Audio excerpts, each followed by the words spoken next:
Hello and welcome to your go-to Detroit Pistons podcast, The Pistons Pulse, co-hosted by me, Bryce Simon of Motor City Hoops and Detroit Bad Boys, a former D1 Hooper, current high school coach, teacher, husband, and father of 3 amazing kids. And I'm Omari Sanko for the second, Pistons beat writer for the Detroit Free Press. And definitely not a Michigan State alum right now, Omari. I'm wearing the Pistons Post City today. I'm not wearing my Michigan State green and white. We're going to have to do a autopsy on what's going wrong this season. I don't know. I'm out of words. I'm not prepared to talk about Michigan State.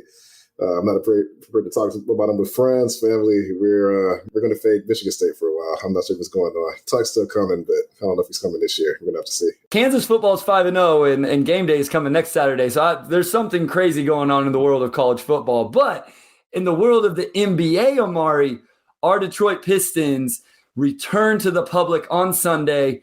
Real quick before we get into the mailbag episode, what were some of your overwhelming thoughts on the open practice from Sunday afternoon? Yeah, I don't know about any overwhelming thoughts. I think the thing about the open practice, and I kind of put this on Twitter beforehand, but you can't really read a whole lot into it. It's a glorified scrimmage for the fans. The lineups, how players played, whatever it may be, I don't really think it's an accurate portrayal of what we'll see during preseason on Tuesday or during the regular season at all. And Dwane Casey even said after the scrimmage, don't read into the lineups. Doesn't mean a whole lot. I think the biggest performer last year was Frank Jackson, and he's obviously not here anymore, so I think that kind of says a lot.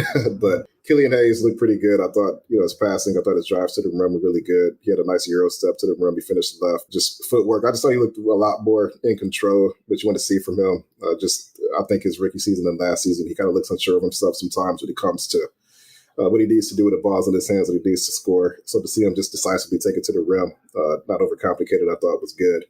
And then we saw some of Isaiah Stewart playing next to Jalen Duren at the 4. And, of course, we're going to see Isaiah Stewart at the 4 next season. We've talked about it. We're going to see him taking threes. Couldn't tell you how many threes he took during the open practice because there's no stat keeping. He did hit one during the second half. He probably took 3 or 4 of them. I think that'll be pretty consistent throughout the year. Tough to say how much volume we'll see, but we'll certainly see him spending time at both positions. So I guess the main question there is, what's the percentage split between him manning the center by himself or playing next to Noel or Duren or Bagley or whoever else it may be? But that's a legitimate thing, and we're going to see it this season. Yeah, I actually didn't get a chance to watch Omari because I was having a meeting, and I think even Wes wasn't able to get the stream to work. So for any of our other listeners, was that pretty much it? It sounded like from Twitter, Killian Hayes played pretty well. I saw the mid-range pull-up, Stu playing at the 4. I know people are going to freak out, Omari, because Marvin Bagley essentially went with what everybody thinks is going to be the starting lineup. And I know we'll talk about that later. Was there anything else from personnel, the lineups, anything else from the open practice that maybe people who didn't get to see any of it, people that aren't on Twitter, haven't seen highlights that they need to know? No, not really. I mean, Team Blue was Corey Joseph, Jaden Ivey, Cade Cunningham, Bojan, Marvin Sadiq, Buddy, and Stanley. Team Gray was Killian, Hamidou, Isaiah Livers, Isaiah Stewart, Jalen Duren, Braxton Key, Jules Bernard, and Rodney McGritter. There's really nothing to read into the lineups at all. I assume the starting lineup will probably consist of players from both of those teams.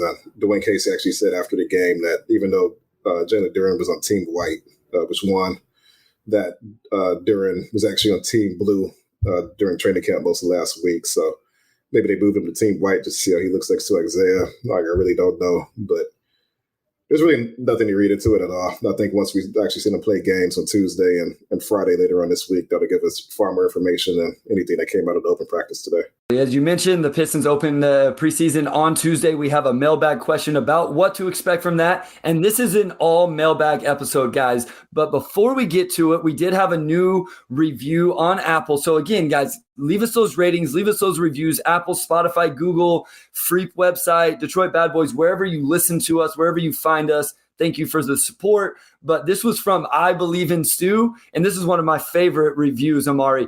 And this person says, this is always, uppercase, my first stop for Pistons info. You have to respect how detailed and concise their thoughts are on the Pistons as a team and as an organization. I also respect how they stick to the script. You get to know them as people, but they don't take you away on too many tangents. Thank you. I mean, another great review. We always comment on how detailed our reviews seem to be, but we appreciate the support. We love that everybody listens and gives us feedback, so continue doing that. A lot of great episodes coming up with the season around the corner, so stick with us. I think we've been pretty all right so far. The feedback's been good, and we hope to get better. We're going to open this mailbag up with this question. I thought this was really good from Fueled by Motown. He says, for the opening possession of the Pistons' first Summer League game, there was clearly a drawn-up play to run a baseline alley-oop to Jalen Duren. So if each of you had the ability to draw up the opening possession for the preseason opener on Tuesday, what would it be? And then he says, be detailed. Go ahead and take us away, Coach Bryce. All right, so what I have is Cade using a ball screen from left to the right up top, and I'm actually got Killian Hayes setting it, Omari, and I'm going to talk about that why in just a second. I got Boyan in the right corner. That's where Cade's going to be coming off of it. I got Stu in the left side dunker spot, Bay on the left side wing, and I like this Cade Killian Hayes ball screen. It's something I've wanted Dwane Casey to use, Omari, because I think Killian can short roll off of that and then be a playmaker. But the other reason is if the other team decides they want to switch that, now you have the smallest, worst perimeter defender who was on Killian. Now he's on Cade, and Cade can now take advantage of him with Boyan spacing in the corner. And so if Cade comes off and they hard hedge it or something where they can throw to Hayes rolling, I'm going to have Stu set a weak side flare, hammer to the corner. Killian has all sorts of options. He can shoot that little mid-range pull-up.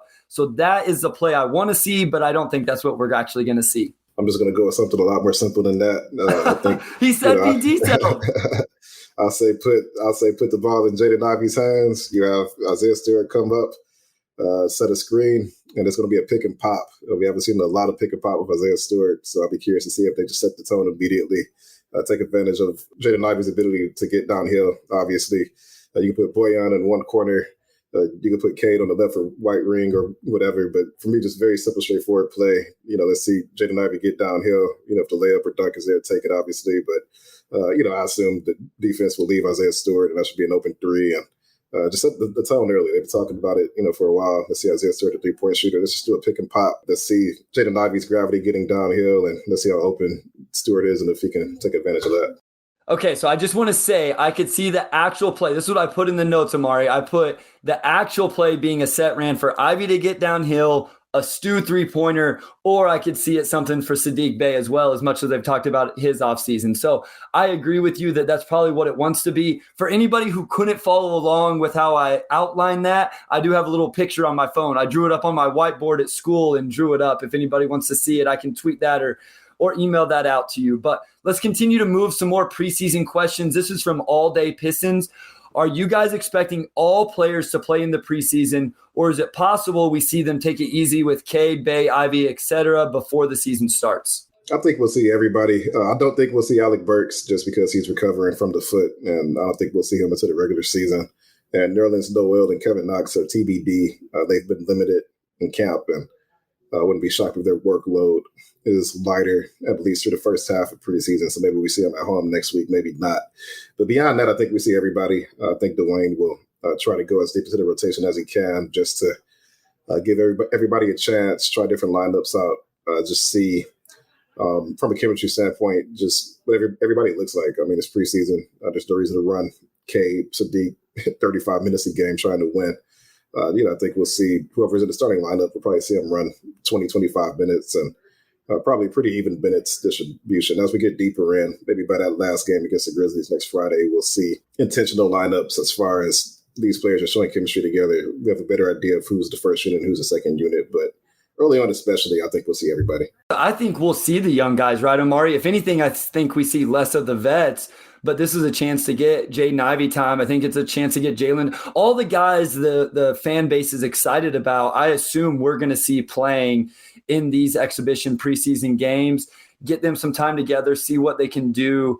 And so All Day Pistons, I think you're going to see the players you want to see. If anything, it's the vets that we won't see as much. And as you talked about, probably no Alec Burks, and then Nerlens Noel is a little TBD with that. To follow along with that, Alfonso Lafort says, what things can we expect from the preseason game? So just in general, Omari, what things do you think the fan base can take away from what we're going to see over the next couple of weeks of games? Yeah, we'll see a lot of different lineup combinations as Dwane Casey looks for a starting five. So I think especially at that two-guard spot and then at that next big spot next to Isaiah Stewart, would be shocked if we see Sadiq spend some time at the four. We see Boyan spend some time at the four. Marvin Bagley, Isaiah, obviously, just to get those lineup combinations in. If Nerlens is good to go, probably give him some run and see where he is from a health standpoint, obviously.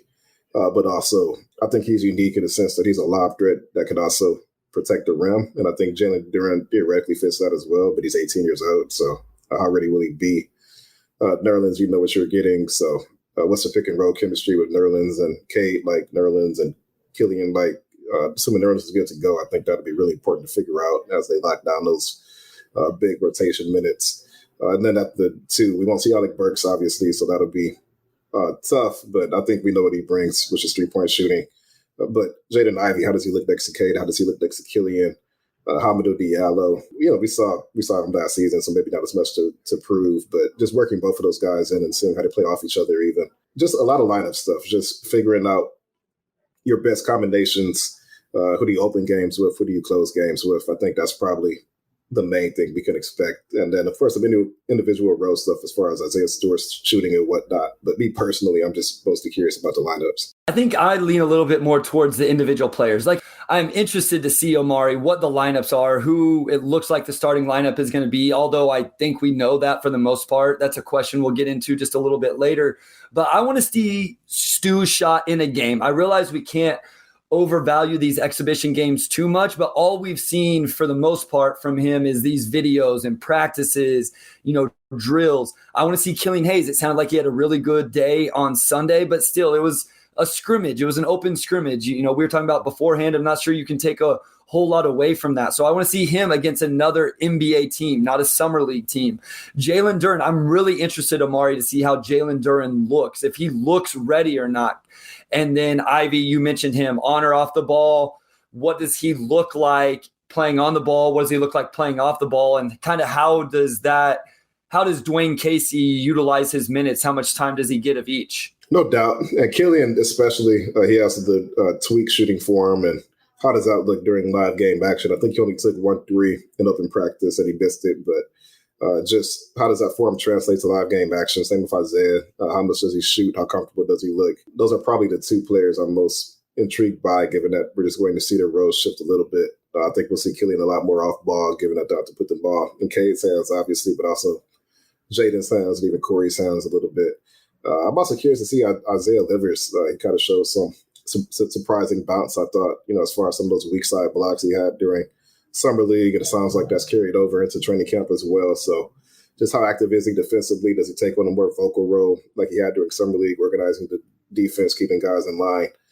And he's probably one of my biggest X factors for the season, as far as we kind of know that the expectations are high for Sadiq and Cade and whatnot, but they really need those real guys to play their roles really well, and I think Isaiah Livers is probably at the top of that list. Yeah, and him and Hami, right, have a chance to both get minutes here with no Alec Burks. As I feel like that's one. Those three guys are a little bit of a competition between those three guys for rotation minutes in the second unit, and with no Burks, both Hami and Livers should get plenty of minutes. And speaking of substitutions, Ed Chung asks, should Casey stick to his preferred substitution pattern of having a defined 5-man bench unit? I would say no, because I think they have a little bit more positional versatility than they had last season. So there will be games where Marvin scoring and rebounding are indispensable because every guy's shots are falling. And then there will be nights where maybe you don't play Marvin as much because you need Isaiah Stewart out there and you need the defensive punch you get from maybe Nerlens Noel, especially if Isaiah can knock down threes and play next to him. I think we'll probably see a little bit more lineup flexibility this year. And health is another factor, too. I mean, they were so banged up last year that I think we kind of saw Dwane whittled down to a handful of guys, and we saw those defined lineups because who else were you going to turn to? So this year, I think you have a lot more flexibility, so I wouldn't shock me if we kind of see tweaks every week depending on who they're playing. But on a given night, you think it's still going to essentially be a 10-man rotation, but depending on matchups and health and those different things, you think that 10-man rotation could change? I think that 10-man rotation could change. Now, as far as if he, extends to 11 players, maybe not. I think Dwane probably prefers to stick to 9 or 10. But, of course, game flow, injuries, whatever would dictate that you play more than that. But I think once the rotation settles, it'll probably still be in that 9-10 band range, as I think a lot of NBA coaches tend to lean to and prefer. And I thought you brought up a good point last week as we were talking about Boyan and Stu and then getting a lob threat. We talk about 5 and 5, but even I have to remind myself, Omari, that doesn't always mean those 5 have to come out and the other 5 have to go in. And even if you stagger their substitutions, eventually you could get a starter back in there at some point. So we always have to remember that even if it's these 5 in the starting lineup and these 5 in the second unit, there's going to be some interchanging between those two rotations. It's not just going to be a 5 for 5 whenever those substitutions happen. Yeah, you can mix and match. It's kind of like I said last week. Starting lineup may not have a lob threat, but you can get a lob threat in, midway through and still get Marvin or Nerlens or Duran or whoever some minutes with Cade. I think I don't want to downplay the significance of a lob threat, but I think you look across the league at both starting lineups and you're always going to give something up. We see teams win games without any lob threat per se. Boston didn't have Robert Williams for stretches last season, and I guess they won't this season, but, who else in their front court is catching lobs, but they're still good. So, the Pistons to miss a match depending on what, box they're trying to check. And, this year they do have options, which I think they didn't necessarily have last year. It's not helpful. Yeah, I think that's what's huge, right, Omari, is there's options there. Maybe there's not a lineup that has every single thing, a lob threat and shooting and creation or whatever, but you can have lineups that have different things, at least some sort of strength.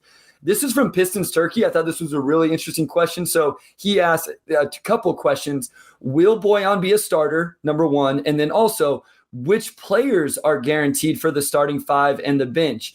I know he really likes Nerlens Noel. So he said, what are your thoughts about Cade, Ivey, Boyan, Bey, and a Noel starting lineup?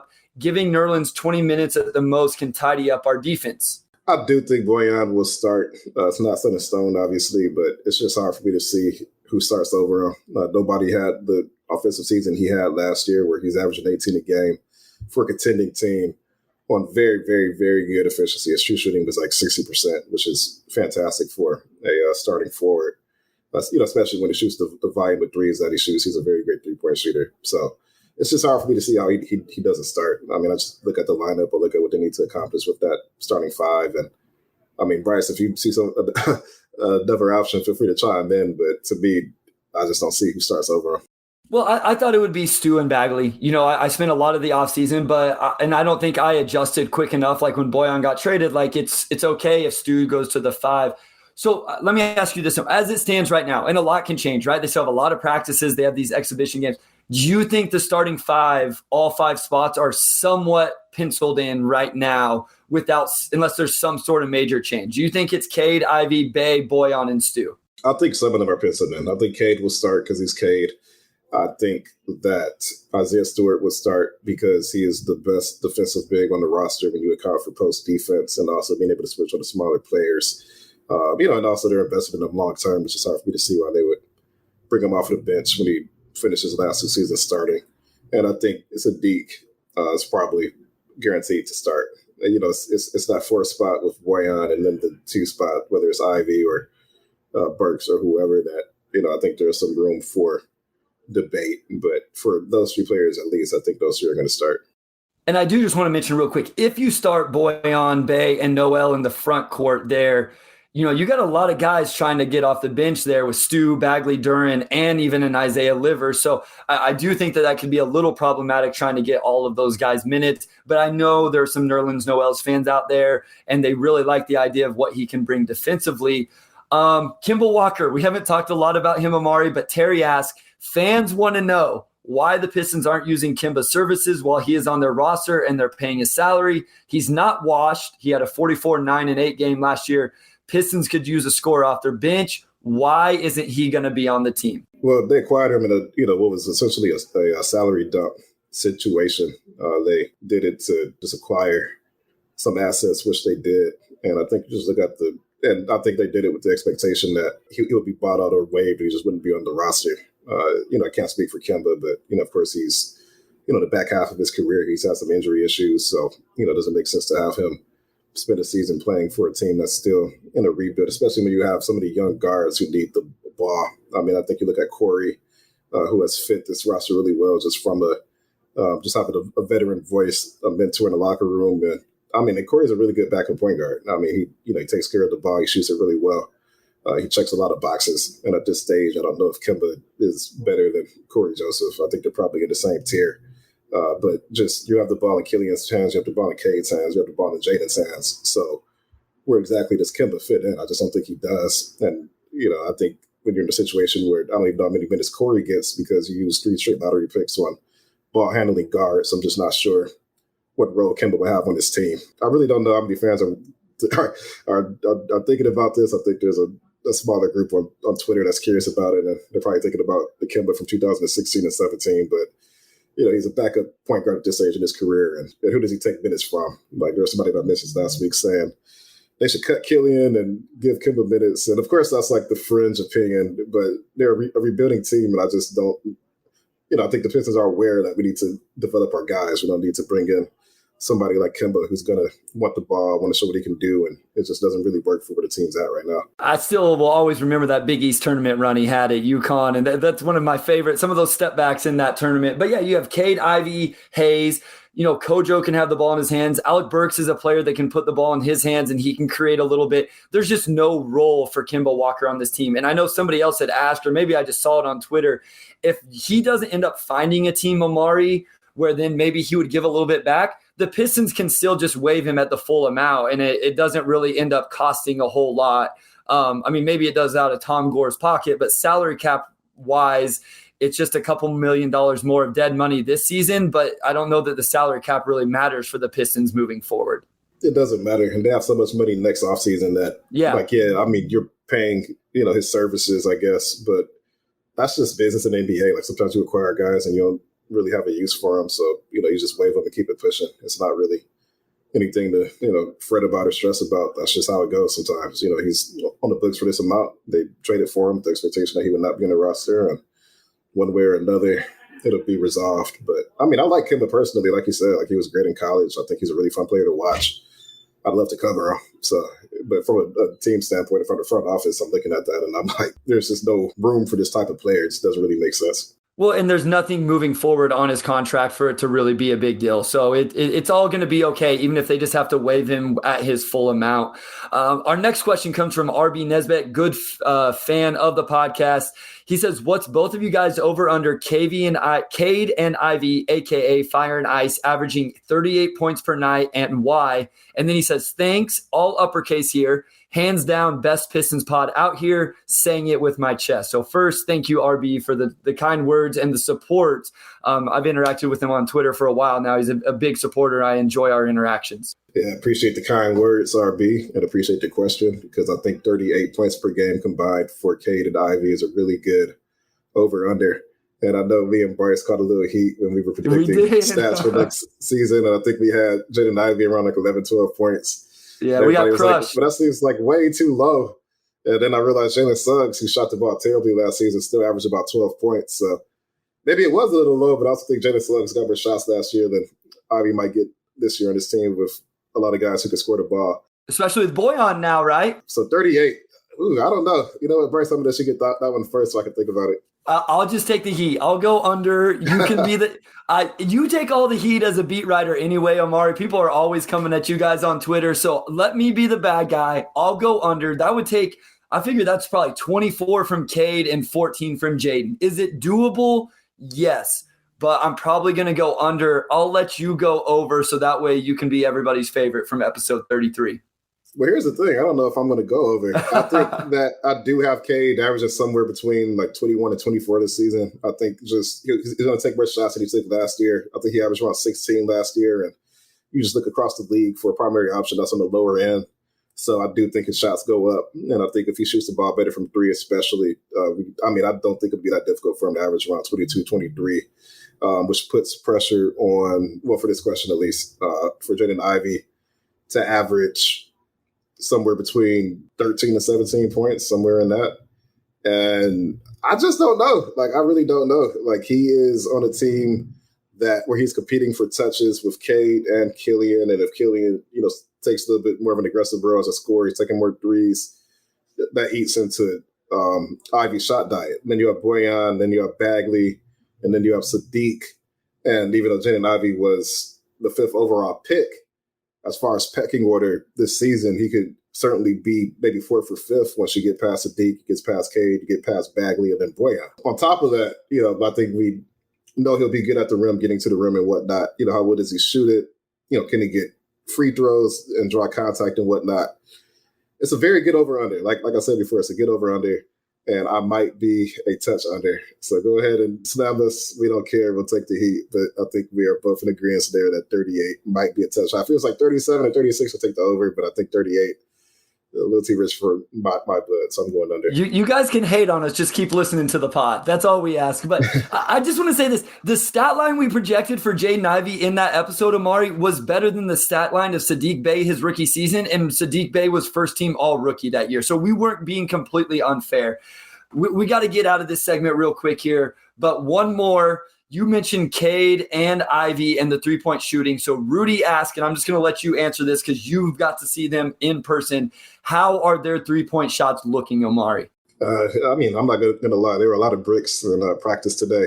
We see them, shoot after practice and whatnot. And, I've seen Cade shoot threes. I was watching ball last season, and I think he's a better shooter than he showed during games last season. I think he's a much better shooter than the 31% he shot. Ivey, I haven't seen him take a lot of shots after practice, honestly, so I can't really comment a lot on that. I know it's a point of emphasis. We kind of asked Dwane about it, and Dwane said his bread and butter obviously would be his downhill gravity. So we'll see. I think K's shot's fine. Ivey, that's very much a TBD for me. I'm not sure. And big shout out to Rudy. He's been a big supporter of everything that we've been doing with the Pistons Pulse as well. We're going to go to a short break right here. But when we come back, guys, we'll answer a couple more questions on this season. And then we had 3 or 4 about the future of this Detroit Pistons roster.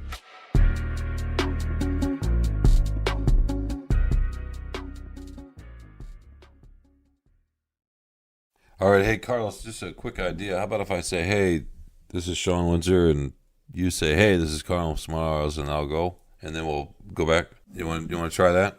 Yeah, that sounds good. Okay. You ready? Yep.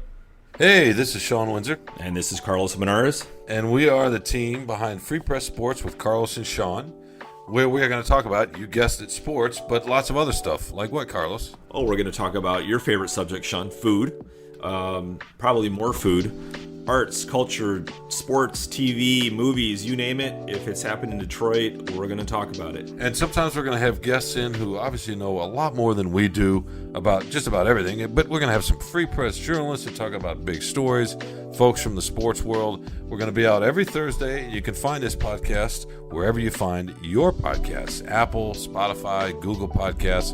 We hope you'll join us.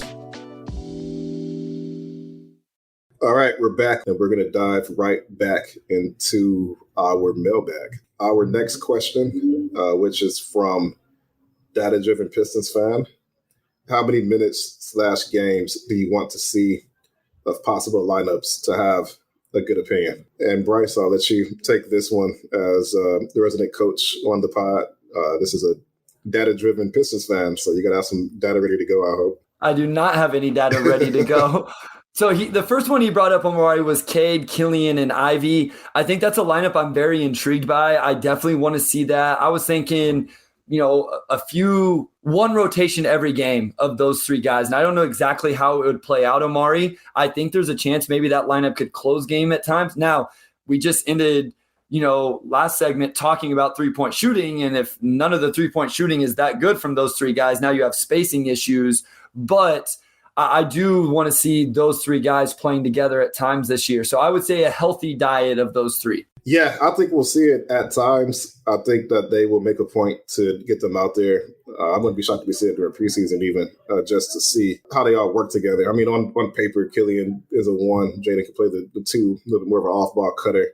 And then Cade has the size to play the 3. So just from a size standpoint, they're all plus-size guards. There's no real reason to think that it couldn't work. Defensively, I think a lot of it just comes down to shooting. None of those guys have shot at a league average rate in the NBA yet. So, if all 3 of your backcourt guys can't shoot, then obviously you can't play them together. And this is still a growth season. So even if they don't shoot the lights out the ball next season, you can still give it some run. And, those minutes will probably not be very productive from a scoring standpoint, but you still have enough to make it work. I do think that even if we don't see it every game, we might see it once every 2 or 3 games just to see if those guys can figure it out. And one more combination, Isaiah Stewart and Jalen Duren. This is a lineup that's very intriguing to me. How much do you want to see those guys playing together on the floor, and how much do you think we actually will, especially early in the season, Omari? I don't know about early in the year. I think like any other season, as the year goes on, guys get hurt, or maybe you just start shutting some of the veterans down if you're not in the playing race. And we can see Duren a lot more, I think, in the back half of the year if he's not quite ready early on. We saw Stewart and Duren play together in Summer League. We saw them in open practice today, and they're the 2 bigs the Pistons are building around. So I think similar to the previous lineup, in a situation where you have 2 cornerstones playing similar positions, and you want to see how much interchangeability is there. I think it probably comes down more to how ready Duren is rather than Stewart, because Stewart would be on the court. For Duren, it's can he be a plus of minutes? Is he making good mistakes, or is he more so watching games on the bench and getting time at the Motor City Cruise? But I think by the back of the year, we'll probably see that a little bit more, because the Pistons obviously, I think drafted Duren with the expectation that he and Stewart will be spending some time playing together in the future. I mean, they'll have to, or else you just use 2 pretty high draft picks on the same position, which won't work. So obviously they're going to have to figure out how they work together. That's why I want to see it. I think it can be the front line of the future, at least 2 of the 3 frontline players of the future of some sort of rotation. I am interested. He brought up Sadiq Bey and Isaiah Livers. I'm interested to see those 2 guys play together, just to see kind of who plays what role on each side of the ball. John Strong asked Omari, the stars perfectly align and somehow the Pistons finish as the 11th best team overall, meaning they lose the 2023 draft pick, and let's say they lose in Game 7 of the first round. As a fan, how happy are you? So that would just be, I'll answer that one. And does this hurt the Pistons' odds to win a championship during the Cade era, or help? So he put him as the 11th best team, Omari, because that's where the Pistons would lose that draft pick, which I think now actually belongs to the New York Knicks. So what do you think about that in terms of this organization, big picture, if they had that kind of success and ended up losing the 2023 draft pick in what is supposed to be a loaded draft? I mean, I think it's a pure win. If you're the 11th best overall team, that means you finished 5th or 6th in the East, which I think would just wildly exceed all expectations. And you're finishing over 3 or 4 teams this year who, could be contenders if everything clicks right. So whether it means the Pistons won 50 games, or it means that the East was decimated by injuries, whatever, I think it means that your timeline is faster. And I don't think that should be seen as a negative. I think sometimes fans think in terms of a rebuild standpoint, but not necessarily, or from an asset standpoint, but not necessarily from just the team is getting better standpoint. Like I'll use the Grizzlies as an example. They took Jaren 4th overall in 2018. They took Ja 2nd overall in 2019. And then of course they've beat expectations each season. I don't think Grizzlies fans are upset that they didn't have a shot at Cade Cunningham in 2021, because they have an alpha dog in Ja. They have Desmond Bain, they have Jaren Jackson. They're a 51 team, which is way more than anyone expected last year, and they're probably going to be a true contender next year. Same with Cleveland. They won around 44 games. I don't think their fan base is upset that they couldn't get Banchero or Chet or Jabari or whoever, because they had Darius Garland become an all-star. Jared Allen had a great season. They got Evan Mobley. And then, of course, they were able to trade for Donovan Mitchell. So the Pistons, if you're a 5th or 6th seed next year, that means that Cade Cunningham is an all-star. That means that probably Sadiq Bey or someone else got to an all-star level. It means all your veterans play at a high level. It means guys like Killian and Isaiah Livers brought into their roles and played really well. Now you have a lot of cap space next summer to move in on a team that's unloading superstars, because they're entering a rebuild. So who that is, who knows, like, I don't know, Bradley Beal, just some random team that's like, okay, we're going to do a full rebuild and we're going to unload some of these guys, which every summer there are teams like that, and the Pistons have enough cap to strike on that. So no, I don't think being good hurts their championship aspirations, not to be cheeky, but I think it helps because you're good already. And I think once you're good, you start worrying about the draft because you're past that point. That's how I feel about Omari. If they're this good, if this young core is this good to get him become the 11th best, I mean, I guess the counter would be if a bunch of teams were injury riddled and the Pistons weren't, or Bojan averaged 25 a game, even though he's not a long-term piece, whatever it is, then I guess there are some specific scenarios where maybe it's not a positive. But like you said, if this team ends up 11th best team in the NBA, it's because Cade made a huge jump. It's probably because Jaden Ivey's rookie of the year, averaging way more points than what you and I are projecting right now. It's because Sadiq Bey you probably already have all the young talent you need.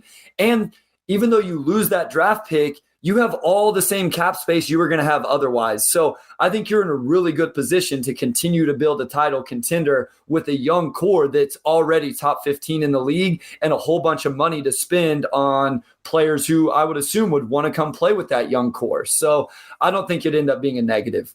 And the other part of that is that drafts always look good or bad a year in advance, and then players are drafted and then they play, and a lot of times the calculus changes after the fact.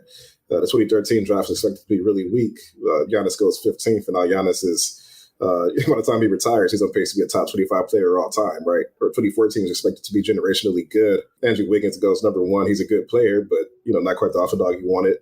Jabari Parker, was getting Carmelo comparisons, and the injuries just kind of destroyed his career. And then Joel Embiid, who came into the year, and he was a number 1 pick consideration, but he was hurt. It takes him 2 years to play, and now he's an MVP candidate. So it's hard to predict this stuff, but gambling on potential over actually being good probably just a losing strategy overall.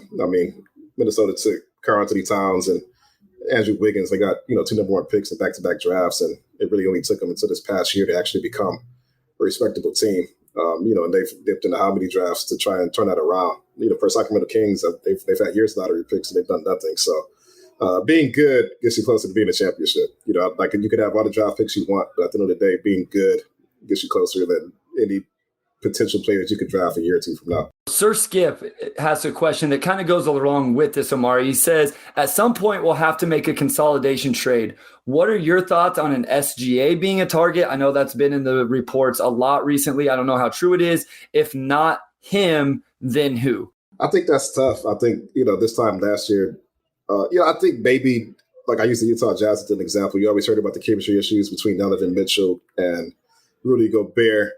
But into a trade, a team actually pulls the trigger and decides to move superstars out. It's tough to say beforehand if and when it's actually going to happen. We've seen teams have chemistry issues and then they figure it out, or maybe you only trade one player and then you figure it out. Like I think about Philly when they had Jimmy Butler and they trade Jimmy, and then Tyrese Maxey ends up, breaking out, and James Harden. Like, stuff changes a lot, so it's just tough to predict a year in advance who that player could be. Like, I think SGA, he's still young. He's like 24, already one of the league's better scorers. OKC drafted him, or maybe the Clippers drafted him and then they got him in the trade, or like whatever it was. He's been in OKC, for a few seasons now, and it's tough for me to see the upside of them trading him pretty early on, unless they're just like, we still want to rebuild for 5 more years, which maybe they do. Who knows? They have 80 draft picks, so maybe that's what they want to do for the next decade. I don't know. Like, I think I can sit here and speculate, but at the end of the day, it'll be a team that, swung and missed probably for the 4th or 5th year in a row. And it could be somebody like, I just pay attention to the Washington Wizards. They've been in the middle for so long. You have Chris Stopps and Bradley Beal, and you have some young players, but do they top out at 40 wins again? And at that point, you try to get out the middle, or maybe you take a bigger swing and try to get to the top. I don't know. But I think it would be a team that's kind of in that Utah range where you're good, but you can't get up the second round, and you're finally just like, this is not going to work, so let's capitalize on our assets now while they're still hot. Yeah, that's what I had. Sir Skip, so if you're listening to this, like, that's what the teams you want to look for. Is it someone like the Bulls? Do they eventually not hit their peak, and then all of a sudden they say, hey, Zach LaVine, we're going to turn loose? A couple teams that could, end up winning a championship this year, but I think there's some signs that maybe it could be a struggle. The Phoenix Suns, like, what eventually happens in 2 years? Devin Booker, DeAndre Ayton, do they end up unhappy? I'm by no means am I saying this is what happens.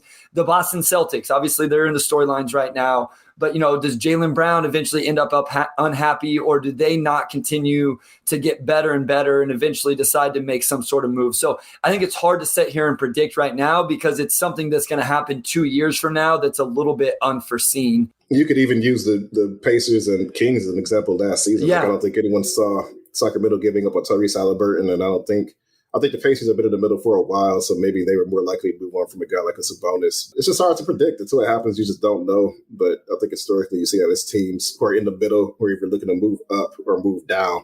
when teams are looking to move down, that's what a team like the Pistons with probably cap space they have next summer can pounce. So I would say pay attention to that. It could be Chicago, like Bryce said. It could be, it could be anyone. It's anyone's guess. I could throw any team out there. It could be the Lakers. I mean, there's no way to say. Not that the Lakers need to rebuild per se. They could just go out and spend money. But it's usually situations like that. So the Pistons will be in a position to do that next summer if they want to. Nairobi Caradine, I have no idea if I'm saying that correctly, but asked a question that shifts gears a little bit here. What attributes do you need to be a lob threat? Can you teach a player to become a lob threat? What would it take for B Stu to be a lob threat? So essentially, Omari, can B Stu turn into the lob threat that this team needs? I don't know. Can I become a lob threat? Is there a You're too short. You're too short. Nate Robinson was a lob threat, wasn't he? Stop. Nate Robinson was way more athletic than you. That man had bunnies. So you're saying that athleticism to an extent is innate, and I can't just hit the gym for 3 months and get my vertical up to 45 inches and become one? I think that athleticism, strength, and even skill development has a little bit to do with genetics and natural ability, and the progression of those things and the trajectory of them also has to do with natural human genetics. Yes. Yeah. So to answer the question, I think, for Isaiah Stewart to become a lob threat, he'd have to jump twice as high as he currently jumps. And he can catch lobs. It's not that he can't catch lobs. He can. I think he caught one in open practice. But as far as an actual game, I think you probably need a little bit more of a catch radius and just pure leaping ability that Isaiah has. So you look at Marvin Bagley, he's a really good athlete. He actually does not have like an extremely long wingspan, I don't think, but just his natural ability to jump and just his sense of timing, I think, allows him to be one.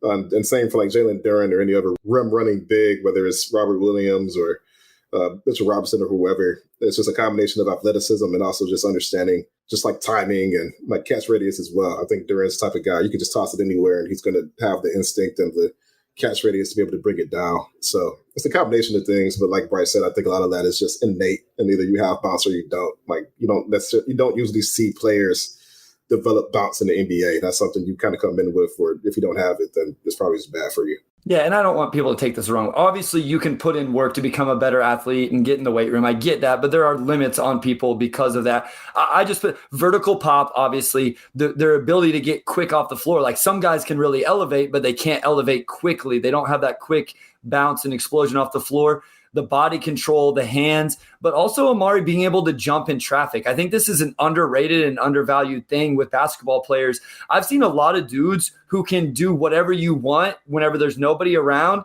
and then you put a body, even if it doesn't make contact with them, but you just put a body in the lane, and all of a sudden, it shrinks their vertical in half. So there's some guys that just kind of have that body control and spatial awareness that allows them to have that bounce whenever people are around them.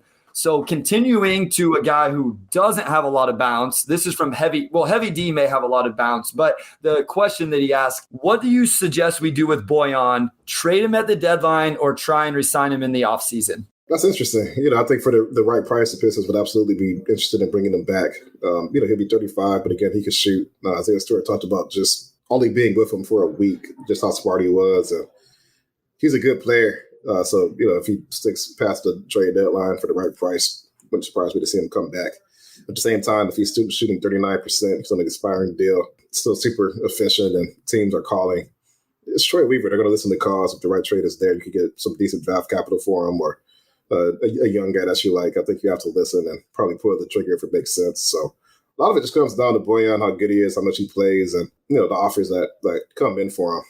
We mentioned it last week, but the Pistons got him for a very cheap price, so that probably is a teaser for his market, come the trade deadline. Just 2 months for turning 34. But if he has a good season and teams are desperate, then you never know. So it largely just depends on what teams are offering and how good he is. But I think if the right trade comes along, then obviously you go for it. Some rosters are going to change drastically between now and the trade deadline, and some teams, like you say, may end up being desperate and his market may completely shift. And what if he has a down? I mean, he is almost 34 years old, so who knows what he's going to shoot from the field? Maybe he's on his downward trajectory. This team is going to have a lot of cap space, Omari. Who knows how it's going to be able to be used? So if you could get him on like a 2-year deal, a 1+1 somehow at a decent amount, I wouldn't be against it for a team that we assume is going to really be trying to win games in 23-24. One more here before we go to a short break. This is from Matthew Crow. I believe that Casey is on the last guaranteed year of his contract with the team option for next year. I don't know if you can give us some clarification on that, Omari. He says, I don't have any major issues with him, but I also believe that new GMs typically like to bring in, quote unquote, their guys. Do you think it's more likely he re-signs or Troy Weaver looks elsewhere? Yeah, I believe he signed through 2024, so probably next 2 years. Dwane has a really good relationship with his front office. It's not the front office that hired him, but he does have a good relationship. And I think that, assuming everything continues the way it is now, because the NBA is unpredictable, so I don't want to speak for a year or 2 years from now. But as things stand now, I think Dwane will have some say in whether he stays or where he goes. Some of that comes down, I believe, to where the team is.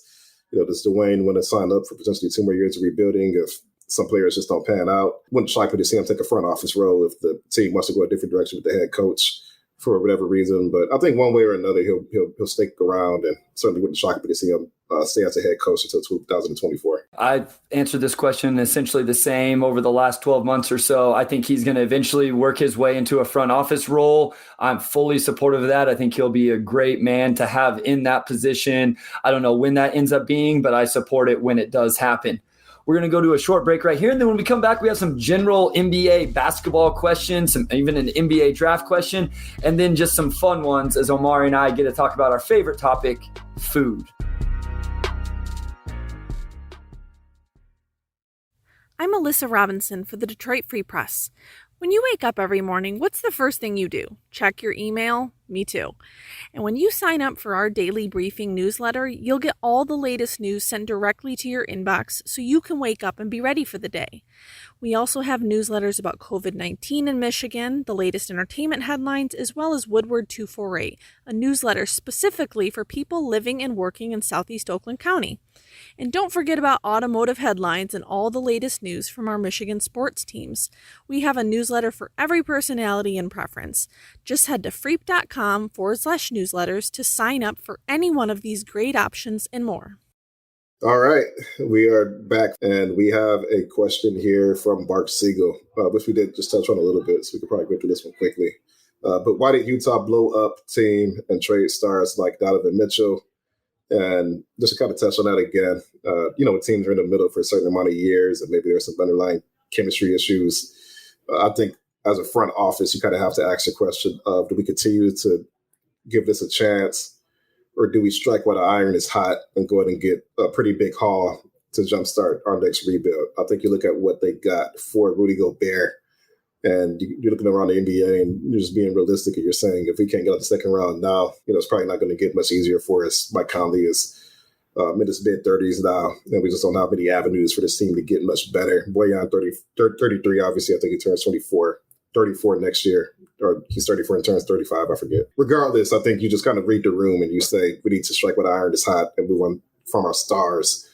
They can fetch a big return. When I covered the Grizzlies, they did the same thing with Mike Conley, who was still on his previous big deal, but he was around 31. It's like, do we want to wait 2 more years when he's 33, and then the value isn't there anymore? And the same with Marc Gasol, who was a little bit older, but they still got Jonas Valanciunas from Toronto, who ended up being really good for him. He got a lot of minutes for him. So it's just more of a timing thing, but I think teams are afraid to wait too late to rebuild when you're in the middle. So it's better to do it sooner and just get the draft picks and young players now. And it definitely seems like the way to do it is full blow it up rebuild. We're seeing it with the San Antonio Spurs. Like, it's not like kind of take a step back. Not many teams do that, right? Unless you're just a major market team. I guess like the Knicks are trying to hold on. I think this is just what we see teams do, Omari. They try it out with their core, and if it doesn't look like the core is going to get it done, then you sell off as many of the assets as you can for as much as you can, and then you try to get the rebuild as fast as you can. So I think it's just the way of the NBA. Yeah, and we could even use the Pistons as an example. Of course, Blake was not happy when the Clippers traded him pretty early into that extension he signed, and he was still playing at a high level. But it ended up being the right move because, the capital that they got back for him jumpstarted their next rebuild. And of course, they had cap space. You could go get Paul George and Kawhi Leonard and all that. And then ended up drafting Shai Gilgeous-Alexander as well. And the Pistons, you get one really good season of Blake, and then his body breaks down and contract is just an anchor on your books. So I think that's an excellent example of timing. The Clippers moved on at the perfect time to jumpstart their rebuild, and they got right back a couple years later. Pistons got one good season, and then they kind of had to deal with that contract, which had no return value. So anytime a team blows it up, they're just trying to avoid being on a contract that they can't move, basically. Next question's from M. Tommy. He says, Bryce, and obviously for you as well as Mari, as a guy who's deep diving the upcoming class, where do you hope the Pistons finish in the standings? Where do you think they'll finish in the standings?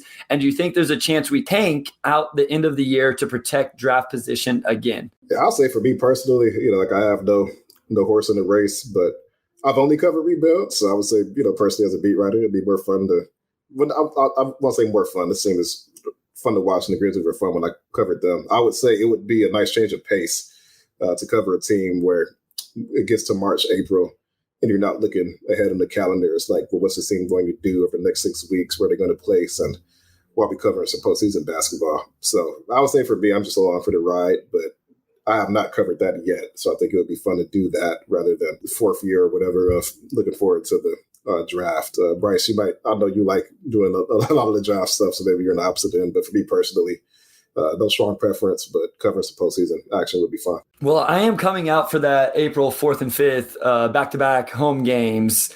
And so I realized the other day, it's like, man, Cade may not be playing that night. Stu may not be playing that night. But hopefully I hope they're competitive, Omari. And I do think they'll finish closer to the 20th worst record in the NBA than the 30th. I think the Pistons end up drafting somewhere between 6 and 10. And I think that's going to be fine in this draft. My draft crush, I guess, if you want to say that for this team right now, is Dariq Whitehead, the kid that's going to go play for Duke. He's a bucket getter, tough shot maker. I think he'd fit in perfectly with this roster. I will say this. I know some people have, if they could get Victor Wembanyama, forget about it. Obviously, he's incredible. I know some people have had questions about Scoot Henderson. Guys, if they can get Scoot Henderson, they need to draft Scoot Henderson, and then they'll figure it out after that. There was a tier break after Victor and Scoot. Even if there's a tier between those, they'll figure it out. Cade Cunningham can play the three defensively. He can play more off ball and be more of a primary scorer because Scoot is that good. So, obviously it's Victor, and then it's Scoot. And then there's a lot of really good players behind them still, Omari, where I think the Pistons, again, are going to end up being able to draft a very good player to add to the roster in 2023. Yeah, I agree. I think they'll be closer to 20 than 30. You look at Utah, you look at San Antonio. Those teams are really early in their rebuilds. And, I'm assuming it'll be a lot worse than the Pistons. I also think the Pistons are a little bit ahead of the Houston Rockets. OKC. Orlando. I think they're a little bit ahead of Orlando. So that's 5 teams right there.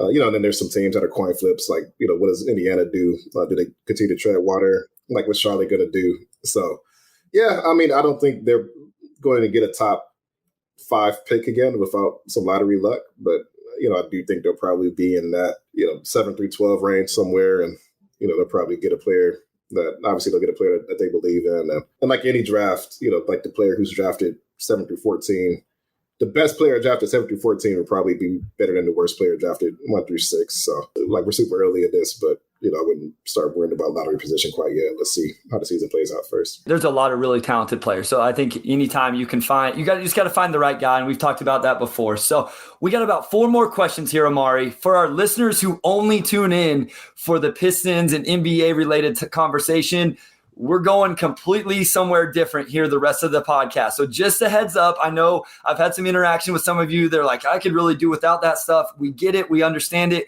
We gave you about 50 minutes of that. We're going to go 10 minutes here, and we're going to have some fun, Omari. So this comes from Jack Kelly, who writes over at Detroit Bad Boys, doing great stuff covering the Pistons. You guys must follow him on Twitter. And he says, who would win a 3-point shootout, Wes, Omari, or Bryce? And here's all I'm going to say, Omari, as I was extremely offended by this question. Yeah, I feel like this was just like a layup for Bryce. Let's see who is the best 3-point shooter. The guy who's 6'6", and Jack's my guy. So I'm great dude. Yeah, I met him for the first time in Boston last year. So I'm only dunking on you a little bit, Jack. But who's going to win a 3-point shootout? The 6'6" guy who played for American University, was a shooting guard, and I posted several videos of himself on Twitter knocking down 33 pointers in a row. Or 2 average schmucks like me and Wes. Wes played college basketball, Omari. Wes is going to be offended with this. Oh, man. All right, so I'm the average schmuck. I'm just going to say me. I'm going to win. Okay. Yes. Wes is very adamant that he would outshoot you. So we may have to get into a gym here in November whenever I come out and have a little competition. All right, I'm going to have to get to the court and get some warm-ups in for the next month or so until I see you, Bryce. But no, I mean, if I'm being completely serious, I've not seen Wes shoot, so it's hard for me to say.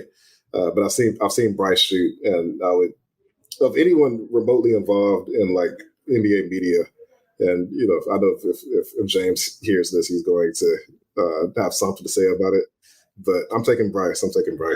I appreciate that, Omari. That means a lot, man, because I know you and James, you guys travel together and you're boys, and I know he's very proud of his basketball ability. So I appreciate you standing by me on that conversation. So, well, James is in my podcast, so I got to make sure everything is in order at home. Respect, man. We need to get a little 2-on-2 game between the podcasts, see if they're up for that. So, All right, Omari, this is from Meditate. This question is funny. Omari, name an iconic album that you think Bryce should know but probably doesn't. And he says, Bryce, you do the same. I'm going to go with the album I think is the greatest album of all time, by the greatest artist of all time, Songs of the Key of Life by Stevie Wonder. I think if you want to hear absolute peak of 70s R&B, it's Songs of the Key of Life. And there are probably 12 songs on there that would be by far the best song on any other R&B singers in any other R&B singer's discography. Like there's probably some guys who would have people who would have a say in that, like Whitney Houston or, Sam Cooke or Marvin Gaye or whatever. But Songs of the Key of Life, to me, it sounds not the best album ever. And that's my recommendation. Now, I know you're not a huge music guy, Bryce. I don't know if you did some research to answer this question or not. I didn't. I did nothing. Okay. I don't have an album for you. I don't know. I couldn't name you a single album. Like, do you know what Now One is? Oh, I didn't know. Like they did back in my day, they just put all the best songs compiled them into one from like every genre. And it's like Now One, Now Two, Now Three. They went to like Now 75 or something like that. I couldn't name you an album from an art. I can't even name you most of the song, like the names of the songs. Like I have songs I like. I couldn't tell you what the name is or who sings it. What's your favorite Kenny Chesney song? And if you don't know the name of the song, just what's like the lyrics? I don't know. I don't know which songs he sings. Like I'd have to Google it right now on the episode. I thought you were a Kenny Chesney fan. Maybe I made that up. Yeah, I think you made Kenny Chesney's the one you always bring up. Or you always bring up Brad Paisley. I don't know. It's always Brad Paisley. I sent you a Brad Paisley song, though. You probably didn't even listen to it. Waiting on a Woman. It was good. It's a good song. So there's one. Okay, so what's your favorite Brad Paisley album? I don't know. I couldn't even start to give you a name. But you're like in the truck or whatever you drive. Do you want to just ever join an album and listen to it? I have a truck. No. And when I drive tractor, I drive to. Well, you're like 6'6". I drive a Grand Prix from high school. Oh, really? 2003 Grand Prix. That's why I drive to school every day. Okay, yeah. I assume you have like a big car because you're like 6'6". So like I just imagine your head sticking out the window of that Grand Prix. I've never owned a pickup or a truck or anything like that. So yeah, man, that's I send you a song every once in a while. My favorite song right now is I don't even remember the name. See, that's what. Never mind. I don't even remember the name. That's got my hopes up. I thought we were going to make progress on this question, but I guess not. Hold on, let me look it up because it is a good song. I want the listeners to go and listen to it. Good Old Man by Drew Green. Go listen to it. It's my favorite song right now. Yeah. It's about like being a dad and raising your son and that turning you into a man as well. So go listen to that. Listeners, go listen to that. All right, we got a couple food questions. This is from Detroit Sports Daily. It says, have you tried the peanut butter and Lay's sandwich yet? We need an update. No, and no. Yeah, I haven't tried it either. For one, I'm not like a really big, like I'll eat chips. You're the supporter of this. I said I see the upside of it. I never said it was something I would actually do. Like I see the upside of You're a lot of stuff. You're missing words now. You turned Rob Murphy onto it. He said the same thing I said, which is that he sees the upside of it. He never said that he would actually do it. But I will say, like when I was in school and like I would pack sandwiches for lunch or whatever, you get some Doritos or, Bryce, we have a chip company here called Better Made. They make really good barbecue chips. Take some Better Made chips, barbecue, put them in like a turkey sandwich. And that's actually pretty good. I don't eat like a lot of just like plain sandwiches and like a lot of chips. So I haven't done this in years. But when I was a kid, I did do that. And the flavor combination is really good. Or like if you ever have a Jimmy John's sandwich, you don't have Jimmy John's in Kansas, do you? Or not in the area? We do. You do have Jimmy John's. Okay. We had the whole sub debate like 6 weeks ago. They have really good chips. Like their salt and vinegar chips are awesome. And I don't put them in the sandwich, but like I eat them with it. And it's like fantastic. So I would not do it with peanut butter. I'm just not a huge peanut butter and jelly guy in general. And if I am eating a peanut butter and jelly, it's going to have strawberry jelly. I wouldn't just do peanut butter. But again, I see the upside of it. I see why it would be good. I just personally am not a huge potato chip / peanut butter sandwich guy. So I would do it with a different sandwich, like a roast beef sandwich with like barbecue chips or something. I think that would be good. I appreciate that you're at least a strawberry jelly guy and not a grape jelly guy on your PB&Js. Mad respect. I hate grape jelly. Yeah, like strawberry is way better. Yeah. Finally, we get along with something here. Not only am I not putting chips on my sandwich, I'm eating the entire bag of chips before I ever take a bite of my sandwich. Like all this stuff is going to be, I'm not taking a chip and then a bite of my sandwich. Like I'm not even going back and forth. It's the chips and then the sandwich and then a few chocolate chip cookies with milk. Why not sandwich and then chips? Because I saved the best part for last. So like, let's say my wife made steak, mashed potatoes, and corn, right?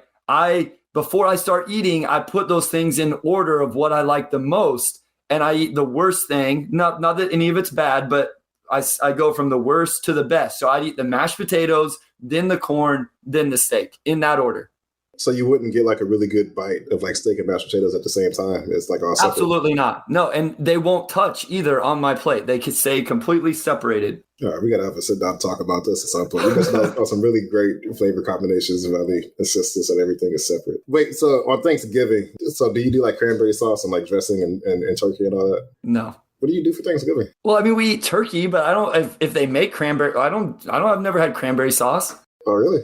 Okay, but do you do dressing at or like stuffing? Yeah. So have you ever had like a bite of turkey and stuffing on the same fork? No, absolutely not. I'll get stuffing, mashed potatoes, the vegetable, and the turkey, and I'll eat the stuffing first because it's the worst of those four things. All of it, the entire serving of it. And never cranberry sauce? No. You've never had cranberry sauce? No. Why not? I don't know. I guess we don't eat it in Kansas. I don't know. Really? What? I thought that was a universal. So like there's always debate on the TL. Like I know eating mac and cheese on Thanksgiving is more of like a Southern thing or like a Black thing. I always have mac and cheese. Other people don't, which is cool. You know, everybody has a different Thanksgiving. I thought cranberry sauce was the great uniter for Thanksgiving, no matter if you're from Boston or Detroit, LA. I thought everybody had cranberry sauce, but apparently not. All right, we got to get to this next one. This was from Jesse. He says, seems like you two have pretty different food tastes on brand. So you can only eat one meal for an entire week made by your co-host. What are you making each other, and are you still friends at the end of this experience? So I would say Bryce would absolutely still be friends with me because I'd make him something fantastic. I never hear Bryce talk about cooking, so I don't know what he would make for me. And I don't know what to expect. So whether I'm still friends with Bryce depends entirely on what Bryce says here, because I don't know what he's thinking. Omari might lose a lot of weight if this happens, because when it's time to cook at our house, I'm driving the 30 minutes to Taco Bell or to get pizza or whatever, man. Like I'm not I make Sunday breakfast and that's about it. And I make some really good scrambled eggs. So if you like scrambled eggs, we might be okay there. But outside of that, no. I could eat scrambled eggs. I don't know if I would eat scrambled eggs for a week. So if the meal is just like your favorite order of Taco Bell for a week, that would destroy my stomach for years. Oh, so, it'd be miserable. I don't know. I don't like my options here. Oh no, you're gonna hate me. We would not be. I believe this as well. Like you made homemade salsa or whatever. So like I'm fully convinced that we would still be boys at the end of this if you were making me the meal. I'm fully convinced too. The other way around, we probably the Pistons pulse is probably done and over, and we never talk again. Probably so. Yeah. So what would I make? I feel like I would try to make something that you haven't had before. But that's risky because you may not like it, even if it's really good. Yeah, that we may not end up friends. That would be very risky. I don't like change, Omari. And I would also like want to just make one thing that would last a week rather than just like individual meals for the entire week. So it'd be like a giant pot of something. Have you ever had jambalaya? I mean, like at school, so I don't feel like I've had a real jambalaya. But what's the school jambalaya? It's something that you would eat. I mean, school food. Like it's meh. Okay, I was going to say, there's a guy who's pretty well known on the internet as far as just like cooking YouTube or whatnot. Jay Kenji Lopez, he has a jambalaya recipe that I'm going to make at some point this fall because it's a great fall recipe. But you just make it in the Dutch oven. It's got Cajun sausage, shrimp, rice, like the Trinity, which is celery, onions, and peppers, green pepper. And it's really good, really flavorful. If you like It's really good, really flavorful. If you like shrimp and sausage and rice dishes, you'll probably like it. I'll just bake probably 1 or 2 pots of that. You'd be good for the week, and you will love me because it's amazing. I'll be there in November, Omari. I'm just saying. So, final one here. I need to ask you this because I know you recorded with this guy the other day. Driving to the basket, Mike over there. Do you understand this reference? What is the airspeed velocity of an unladen swallow? Okay, this was my reaction. And then Wes and this dude went back and forth on the thread for like 2 days. Wes, I want you to know something. If you're listening, I hope you are because you're supposed to be taking editing notes. You were the first thread on Twitter I've ever left because I was so tired of whatever you guys were saying back and forth. Apparently it's from a movie, Omari. I don't know what an unladen swallow is, so once you get into airspeed velocity of one, that goes far beyond my understanding of swallows and what they do. Because a swallow's a bird, I'm pretty sure. But I don't know what unladen means. So it's from Monty Python, The Quest for the Holy Grail. Okay. Apparently it's a reference to overthinking things or making them more complicated than what they're supposed to be or something like that. So I don't know. It was over my head. I didn't catch it. But those two went back and forth for a minute. So it's a complicated analogy about keeping things uncomplicated. I'll say that. Perfect. I love it. All right, Omari, this was good. This was the last episode, Omari, where we don't have games to talk about. From now on, we're going to have games. We're going to have stats. We're going to have substitutions, Dwane Casey decisions to discuss. It's going to be a lot of fun this season. Thank you to everybody for staying with us during the offseason. Omari, take it away, my guy. Oh, yeah, the fun starts now. So big thanks to our editor, Kerry Jr. II, our executive producer, Anjanette Delgado, and our sports editor, Kirkland Crawford. Also, shout out to Wes Davenport, who apparently is JJ Redick. We'll talk to you all next week.